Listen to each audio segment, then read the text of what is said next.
Welcome to the Answers Yes podcast, where we interview some of the most interesting people that have said yes to opportunities in their life.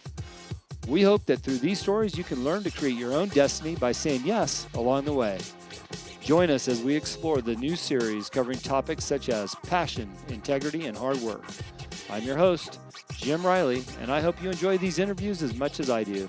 I believe that everyone has an important message worth hearing. All right. Well, hello and welcome to the Answers Yes podcast. Thanks for tuning in. This year is just starting off with a bang, and I hope you're feeling the same. We've given a lot of tools on these shows that you can utilize to get your year going. Whether you're an entrepreneur or an intrapreneur, there's something for you here. My goal is to bring guests that are going to bring value to you, not only in what you're doing today, but kind of what I'm looking at is a post-pandemic world. And I want to make sure that you have a number of resources. And I would encourage you to listen to these shows. Look in the show notes. I always put their website in their bio. So if you want to reach out to these people, if they're offering a service that you're interested in, please feel free to reach out to them and make a difference in your own life. There's a reason why they're on these shows. They're out there working, hustling, doing the hard work. It's funny, when you look at somebody that's successful and you think, wow, why are they working so hard with all that success? Well, there's a reason. They're successful because they're working their butt off. So, that's the same for all the guests that come on these shows. They are working their careers or their businesses, and they're taking time out to bring value to you. So please, if you like the show, share it and look into our guests. Today, I've got Jonathan J. on the line. Jonathan, thank you for being here today. Well, thank you very much for having me. Your opening line on your bio says that you've been an entrepreneur since the age of 19. I love that because I feel like I've been the same. And most people don't understand at that age what they want to do. And here we are starting businesses and becoming entrepreneurs. Curious, what inspired you to jump into that world? Well, I always had a bit of an entrepreneurial bug. I even as a teenager, I felt as though working for someone else just wasn't for me. And I always liked to do my own thing. I don't think I really liked being told what to do. So I couldn't really imagine working for someone who told me what to do every day. And I dropped out of college at 19. I was studying French. I wasn't very good at it, which probably helped my decision to drop out. And I decided to go my own way and do my own thing. And I've got to say, it did take quite a few years to get to the point where I could say that I had a degree of success. Mm-hmm. I tried my hands at different things. And what I didn't have, and looking back, it would have made such a difference, is I didn't have a mentor. I didn't have someone who'd been there and done it, someone who could say, Jonathan, you're heading down the right path or the wrong path. I didn't have anyone who could hold me accountable. So the years, I wasted several years. I look back on it now and I think, what was I even doing during those years? And I could have done so much more if I'd had someone holding my hand through the process of starting a business and doing all of those things. But eventually, I was 27 when it all started working nicely for me. So quite a few years not being so successful. Yeah. It's interesting. You mentioned, I haven't thought about this for a lot of years. I was an entrepreneur, but I worked for a company, and I just realized that my mentor was actually my manager at the company I worked for. And he mentored me into being an entrepreneur, even funded some of my projects and encouraged me to go do them all the while I was working for him. I don't think you find that too often, but really that's a key learning that you just gave there, because a lot of us are struggling to try to figure out, how does this work? And mentors are there for you to help you through those struggles, as well as, and I know you've got a book out and maybe you've got more than the one I see on the screen here, but good books can bring equal value to you as well. Yes. If you're willing to dive in and take the time. Oh, yes. I think people overlook that. I love business biographies. I love reading the life stories of people who've been successful. I've got one on order at the moment. It should be arriving any day, and I can't wait for it. It's about David Orrick, the Orrick vacuum cleaner. Mm-hmm. And I looked him up on Wikipedia last night, and I thought maybe he died years ago. He's actually still with us. He's 98, I think 98, 99. And what an incredible story of success. And I love reading about successful people because every successful person had hard times in their life. Mm-hmm. No one was born successful. We've all struggled at times, and life goes through cycles, and we have good years and we have bad years, but it's how you react, how you respond to those bad years, and how you take what you've learned from the good years. And it gives life that excitement, doesn't it? You never quite know what's around the corner. Yeah, that's right. And by the way, before we get off the topic of mentors, there's a lot of coaching groups out there. I run one called the Young Entrepreneur Syndicate. I think in order to figure out which coaching group is right for you is look at the group, look at the mentor, and if they're living the lifestyle that you want to live, if they have the values that you share, then they're probably the right coach for you. But take the time to do that because there's so many coaching groups out there and coaches, mentors, et cetera.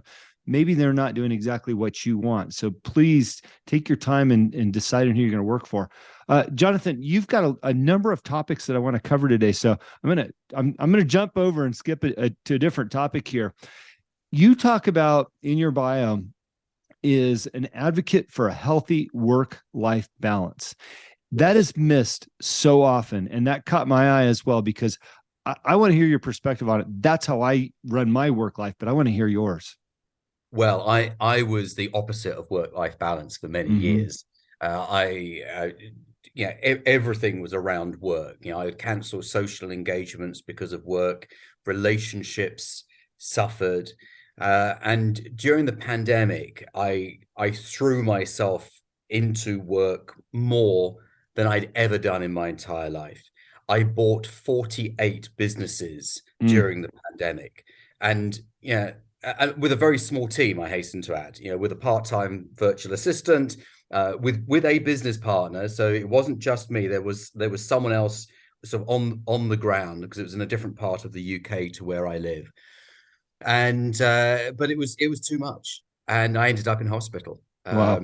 I was having stomach pains to the extent that I couldn't stand up. I couldn't get out of bed. It was just so dreadful. And I'm one of those guys that never goes to the doctor. I don't need to go to the No doctor. I'm time. okay. Yeah, no time to go to the doctor. And I went to my doctor, and I immediately was sent in for a colonoscopy, so they could have a look, see what's going on inside me. It is not the most pleasant situation to be in. And the thing is, they couldn't find anything. There was nothing physically wrong. And I realized then that it was stress. Sure. And it was not just the last couple of years of stress. It was actually years of stress that my body couldn't take anymore. And it was coming out as a physical reaction with these incredible stomach pains. And there was headaches, and I couldn't sleep. And I actually went to a hypnotherapist to help me sleep. And the hypnotherapist, after one session, which was great, I mean, I just felt so much better after one session. She said, "Well, have you thought about psychotherapy?" Now, in the UK, we don't really talk about psychotherapy very much. Is that British stiff upper lip of right. let's keep on going. And I felt slightly awkward about it, but she convinced me, and I had 6 sessions, and it was transformational. And I made some big decisions during those sessions. I decided that this business that was causing me so much stress, I just could not be part of anymore. I wasn't going to be part of it anymore. So I made some big decisions, but I made the right decisions. And now it's all about my daughter. I've got a daughter who's nearly 7, and she's my focus. In fact, all the stress disappears when I'm at the playground with her. Yeah. Interesting. So I'm 55 in a few days, and I've got a 7-year-old and a 9-year-old, both girls. It's interesting when we change our focus out of work and onto those that we want to serve, being our children or our spouse, how much more efficient and successful we become because we've really prioritized our lives. At least in my world, I realize if I place them first, everything else follows later. I'm more efficient at work because I know I've done my task as a father. And to me, that's that healthy work-life balance, right? Is focusing on them and then work later. And it seems to just work out perfectly. Yeah, absolutely. And I think if you're pursuing money from your business for your own purposes, that's probably quite gratifying in the early days when you don't have very much and it's about survival. Mm-hmm. And then you realize that actually another dollar doesn't really make any difference whatsoever. It really doesn't make any difference. And then you think, well, actually, if I'm not doing it for me, who am I doing it for? And then you start thinking about your children, Right. uh, and start thinking about their future and how I was talking to my girl yesterday. I was telling her about the difference between renting and owning, and how you can rent a house and you can own a house. And she said, "Daddy, do you own your house?" And I said, "Yes, I own my house." And I said, when you're 18, you're going to own a house as well, and I'm going to help you, and we're going to go and look at houses together. And that sounds like fun. And that was one of the best conversations we had that day. It was a real bonding moment. So I can take my business experience and maybe some of the things that I've done along the way, and help her, because we will not be around forever. So it's not all about us anymore, is it? Yeah. It's interesting, these little minds, how much they soak up, but they also comprehend and understand, what we're saying and telling them. I remember as a child, my dad not spending much time with me at all. And certainly when he was with me, we didn't have any conversations. It was usually I'm helping him on some type of handyman job or something. And we didn't have any conversations. And I try to do the exact opposite raising my kids. I think it's a good reminder that conversation is interesting that you had with your daughter. And I'm sure there's many more to come just like that, where you're going to inspire her with some of the things that you've learned. Good reminder not to forget about explaining the little details to our kids. Yeah, and it's a very similar situation to you. I mean, I don't ever really remember having a conversation with my dad. And the very few occasions that I did, I remember really clearly. So I talk to my daughter all the time, and I tell her what I'm doing, and she sits on my knee when I'm on my laptop, and she gets involved. And if you can teach your children life skills, and business skills are quite often the same as life skills. Good communication, Mm-hmm. uh, you know, understanding how to pay for things. For several years now, she's always been asking for the bill in the restaurant, for the check, Yeah. and going to find the server and asking for the check. So I feel that business now is not just about me. It's about how can it benefit other people. Yeah.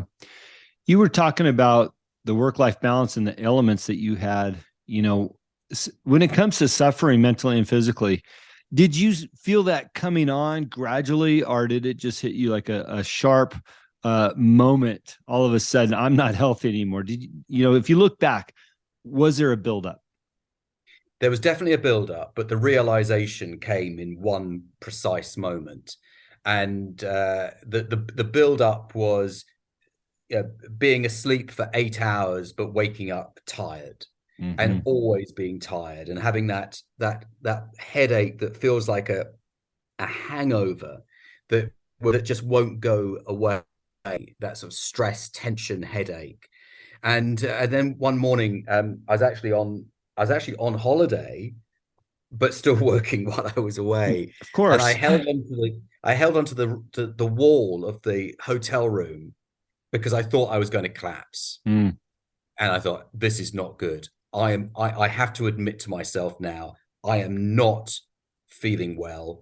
I'm not enjoying this. There is nothing enjoyable about this anymore. I don't want to do this anymore. So I sold the business to my business partner. I just passed over the ownership, within a matter of days. Mm. Good move. It was a great move. It was a really good move. Yeah. Let me ask you something that I think entrepreneurs suffer with, right? And your story is pretty clear and evident that we can take it too far as entrepreneurs. The challenge I think a lot of people suffer with is when to call it a day. As an entrepreneur, you're responsible for that workload, the stack of paperwork on your desk. How do you know when to call it a day? I mean, do you set, hey, I'm going to work 9 to 5 and then put it off to the next day? Or do you set parameters within your day? How do you develop discipline to have a healthier lifestyle when you're working? Yeah, and this is the downside of email, for example. Yeah. I heard someone like once, I thought it was a great explanation that your email inbox was like a to-do list that Yeah. anyone had a task to. So it was a to-do list that never ends. And Hmm. whatever email arrives at the top of your inbox that moment is what you do that moment. So my approach, and I'm not saying this is perfect, and I certainly don't do this perfectly every day, but my intention is to start the day with a to-do list, and once I've done everything on the to-do list, then that's it. My day's done. Great. And it is a that. Now, I'm not sure if that's classic time management. That's what does everyone do that? I don't know. But once I've done everything on the to-do list, my day is done. Whether it's at 3 p.m., 4 p.m., my day's done. But I always put my daughter to bed, and up from school. She comes out of school just after 3 o'clock, so I've got to be there for 3 o'clock. So I actually use my daughter's timetable and schedule as a way of managing that time. Now, in the past, I would be working on and off all weekend. Hmm. Where this weekend, for example, she was at a dance class, dance training for 3 hours. I went and found a little cafe just down the road from there, and I spent 3 hours putting together some PowerPoint presentations for something that I'm doing next week. So it compartmentalizes. I think when your work and your life, and obviously these days more and more people working from home, it all merges into one. Then you're still working when you're in bed, and the first thing you do when you wake up in the morning is you look at your phone. Yeah, that's when it takes over your life. Right. Right. And by the way, I've been preaching 5 critical tasks a day. So I think you're Oh, right. really? Okay, Do fantastic. Yeah. do those 5 things, and when you're done with them, you can call it a day. Now if those things take you 2 hours, you're done. Takes you all Yes. day. You've got a little bit more work to do. But by doing that, you build up that momentum of achieving exactly what is going to change your business, right? And over time, you develop the discipline. So I think what you're doing is spot on, and I'm glad you said it, because more people need to be reminded of, there's an opportunity to get things done. And by the way, how much time do we waste on the little things that if we Oh, were yeah. efficient and focused on those tasks, we'd be far more successful? Yeah, absolutely. And yeah, the big drainer of time is social media. Right. Our phone, our cell phone is the drains our time massively. And yeah, I'm still working on these things. There's always room for improvement. But I've had the wake up call, and I knew that something had to change. Yeah. Yeah. And, you mentioned, I love how you describe the email as your to-do list that anybody can pull the toggle on, right? Yeah. Um, I think for me, having that critical task list, if an email comes through and it's an added to do, I'll add it to my list tomorrow, right? Because I've got my priorities already set for the day. Obviously there's times where you got to address them, but trying not to be a victim of your emails. Yeah, absolutely. And one little sort of time-saving tip is to put an out-of-office reply on your email Mm. system to say that you only check emails at 9 a.m. and 3 p.m. So people don't expect an instant response. These days, people expect an instant response to everything. And Yeah. I tell all of my clients, I've got a personal assistant, and I tell all of my clients, look, you've got questions for me, you want to ask me about something, send it all to Maria, and Maria will is it in my diary for me to respond to you. Because if someone sends me a message on LinkedIn, and they see that I'm active on LinkedIn, that's only because my phone is constantly logged into it. I don't log out on my phone. I mean, who does that? No one logs out, Sure. do they? You keep logged in. And then they think, oh, Jonathan's online, but he hasn't answered my question. And then they start thinking, oh, he doesn't care about me. No, I care about you. It's just I can't do an instant response. So I try and manage those things, manage other people's expectations, that I'll get back to you within 24 hours. But there are questions you have about buying a business that need to be answered in the next 30 minutes. Mm-hmm. Mm. So it's I just managing expectations as well. Such great advice, because we can do that up front with people as we meet them and we start interacting with them more, is manage their expectations. That way Yes. you're not disappointing them and you're not feeling that undue pressure of, "Oh, I've got to respond to them. They don't know how I operate." So I appreciate that. I'm going to jump another gear here because what I want to talk, you briefly touched on it, that you sold a whole bunch of businesses during COVID. Your book out is called Business Buying Strategies, which clearly you've done a little bit of that. Let's talk about that. I mean, what does that look like? First of all, give us the overview of how you did 48 businesses during COVID. Well, it was really making a choice as to whether we sort of kept our heads down and waited for COVID to all be over. And of course, no one knew how long it was going to last. Mm-hmm.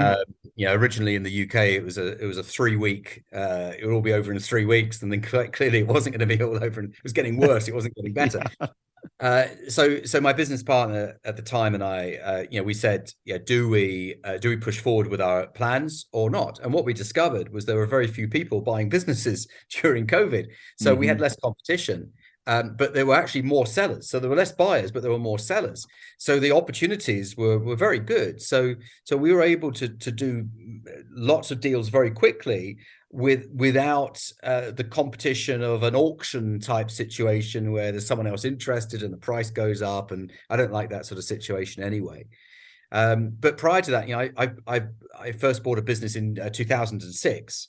And completely transformed my existing company by buying my main competitor, putting the two businesses together, and then a year later selling to private equity in a pretty life-changing deal. I think I was 36 or 37. But quite clearly, I wasn't going to stop. I mean, I enjoy what you've already heard. I was a workaholic at the time, so Sure. so I enjoy doing this, and I think that in terms of personal satisfaction and good business sense, buying a business can do so much that starting a business can't do. It can do so much that working for someone else can't do. And it can do so much more than owning a business and growing one customer at a time, that organic growth, which can take you years. I was listening just before we spoke today, a recording of a client called John who's in healthcare, and he built a business up to 2.5 million of revenue of income, annual income. And it took him 25 years to do it. And he's done exactly the same in the last 18 months by acquisition. 25 years, 18 months. So it's begging two questions. One is, your recommendation is buying a business that's established versus from scratch, correct? Yes. Okay, so where do we go looking for that? Okay. Well, you'd be amazed how many people own businesses who don't want to own them anymore. Hey, I'll raise a hand. I got one I'm looking to offload. Yeah. Because we go through a sort of a love affair with our businesses, and at some point we fall out of love with the business. And some of those people who want to sell their business, they do something about it. They go and list it with a broker, a business broker, like a realtor for businesses. I don't actually advocate that you go to those business brokers to find a business to buy. It may look appealing. Yeah, they've got 500 businesses on their website, but there are lots of other people looking at that website at the same time as you. Yeah. And that creates that competition, and competition drives prices up. So I like to go to the owner before they've listed it with a broker. So how do I find out who they are if they're not listed with a broker? Sure. Well, I don't know who they are. So I've got to contact lots of businesses and say, do you want to sell? Now, it's a little bit more scientific than that. So let's say I want to buy a dental practice, and I want to buy a dental practice in my city. And I go to a what's called a list broker or a list manager, and I say, can you find out how many dental practices there are in my city? And they come back and say, there's 500 dental practices.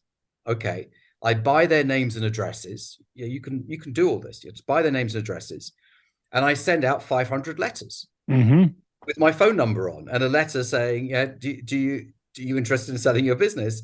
And I wait for the phone to ring, and then when the phone rings, they're the people interested in selling. Sure. I ask them, "Have you listed with a broker?" "Well, no, we've only been thinking about it a few weeks." I said, "Great, I'd love to talk to you." Yeah, and I've simplified a big process down. Of course. And we've got a book for that people can buy. We have got a book for that. Yeah, yeah. We've got a book. We've got a course. We've got video. We've got everything. But the whole process is just a process. Right.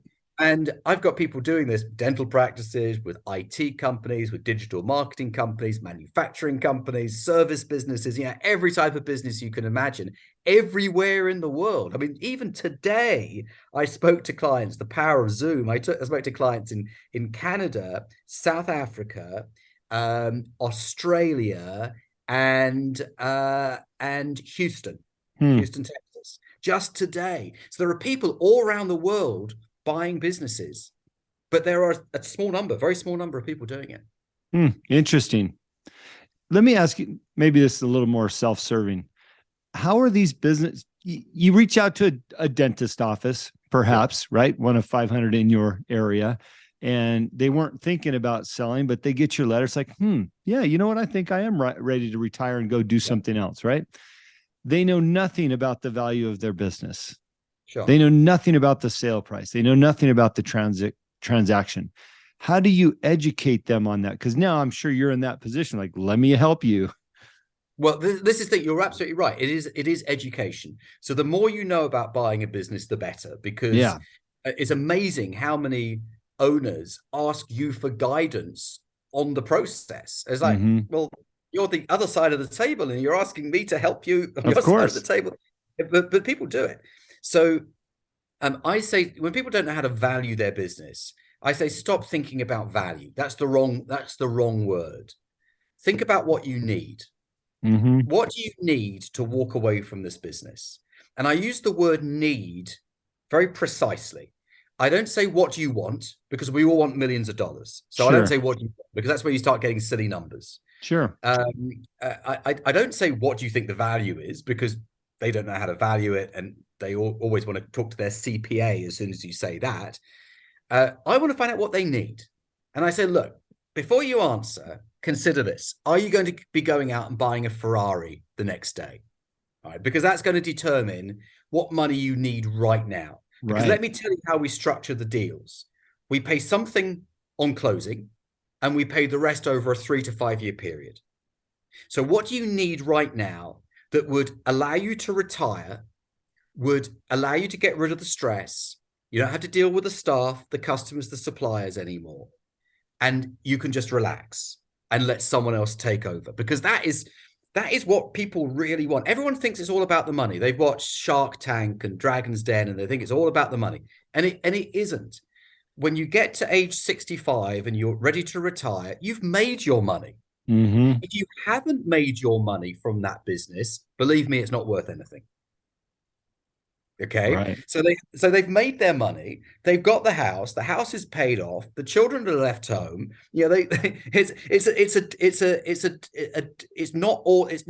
If we're not buying from someone who's 25 with a high growth startup with an app and a video game. I mean, that's not our market. We like what I call ugly businesses that make beautiful profits. So regular businesses that manufacture things and make things and import things and export things and service and do carpet cleaning and commercial cleaning, or just regular businesses that make money every single month. Because as soon as you own that business, it makes money for you. Yeah. Love it. Let me ask another question, equally as important. Can you buy a business without cash? Yes, you can. Very much so. When people talk about no money down in different scenarios, often it's property. I was always the suspicious person about property. I still can't quite get my head around how you buy a property without any money. But you can definitely do it with a business. Okay. You can do it with a business because it's a different type of market to selling a real estate. So with a business, if it's not all about the money, it can be about other things, the freedom, the retirement, and so forth. So we can structure the deal where the business effectively pays the owner over a period of time out of the profits of the business. So that's the classic we call it in the UK, we call it deferred consideration. The consideration is the payment for the business, and we are deferring it over a number of years, often called seller finance or vendor finance. Right. But we can use other forms of finance. We can borrow against the assets. So if the business has real estate or machinery, we can borrow against those assets, and we can use that money to pay the owner. We can use invoice finance, where we can borrow against the outstanding invoices that the business has sent out to its customers, and we can get an advance on those invoices. So there's lots of creative ways of doing it, because really the worst thing you could do when buying a business is remortgaging your house and spending your life savings. Why would you do that if there's a different way of doing it? Sure. And so when you do something like what you were suggesting, leveraging the assets, taking a loan on those things to pay the owner, I mean, really, you're betting on your own ability to maintain that business the way that you bought it. If it was profitable, you're betting on you'll be able to sustain that and grow it and flip it eventually and pay the owner. Yeah. Now, here's the thing. You need to buy a business that is going to make money regardless of you. Yeah. So, you need a business where it has made money for years. The owner is not actively involved anymore, which is quite usual, actually. When people get to retirement age, they have pulled back a lot more, and that business continues to make money. The key is you don't change anything, because quite often, I'll give you a story about this. I sold a business. In fact, I mentioned it earlier, the business that I sold to private equity. Mm-hmm. And the chairman that they put in to run the business, he actually asked my advice. He said, Jonathan, how do I make sure this business continues to be successful? And I said, don't change the system. The system works. Don't change the system. And he went, Jonathan, amazing advice. Thank you. So what did he do? He went and changed the system. He changed the system to the extent that the private equity owners came back to me a year later and said, we will give you for nothing 49% of this business if you come back and run it. Oh, wow. I didn't. I didn't want to do that. But don't change. Buy the business and it works. Don't change it. Don't go around firing people and hiring new people. You let it run exactly how it is. Now, over time, you might want to implement some changes that improve the business, maybe adding new products, new services. Mm-hmm. But at the start, don't change anything. Great advice. Look to Apple also for a live example. They fired Steve Jobs 8 years later. They're begging him for him to come back, and look what he did. So look, I'm salivating over the conversation because I love business. I love being an entrepreneur. I like the notion of buying and selling businesses. I've done 12 businesses over the last 6 years and have enjoyed every single one of them. And by the way, if you're listening, those weren't all successful. I mean, look, sometimes I do things because I enjoy it and I want to do it. And some things, have been very lucrative. So, Jonathan, your book out, Business Buying Strategies, what can people expect from the book? You mentioned courses. What types of courses do you have? Because I want people to walk away from this show and go, hey, I've got to reach out to Jonathan. Okay, so thank you very much. So the book is a very straightforward read. One of those books you can read in a weekend. It simplifies the whole process. So there's no jargon. I'm not trying to confuse anyone. It's written for someone who's never bought a business before, who wants a beginner's step-by-step. But I think the very best source of information on buying a business is on my YouTube channel. And I've got a YouTube channel with 170 videos, and I've got interviews with clients, all different sectors, all around the world who've bought businesses, and you can hear what they've done. I hire a studio, they sit in the studio with me, I ask them all the questions that people at home are thinking they want to ask as well. And on every single video, there is a link to a free training course. And it's a free course that you can take. It's all online. You take the free course, and none of this costs anything. Now, if you want to do some mentoring with me or something, there is always going to be a charge for that. But you probably don't need it. You don't need that.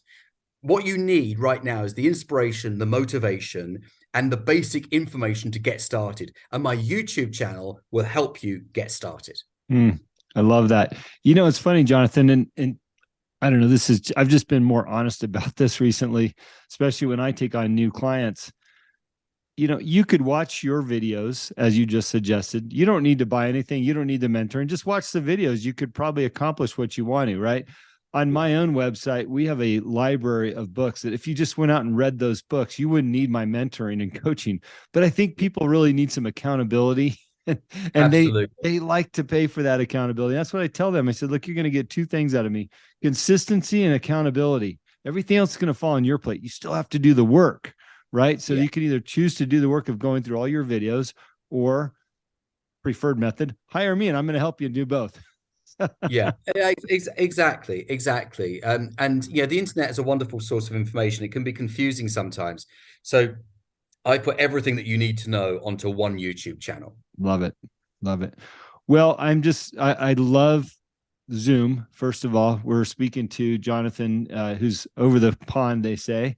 I'm Yes, calling from Montana. You already spoke to somebody in Houston, Texas today, so you're making the rounds.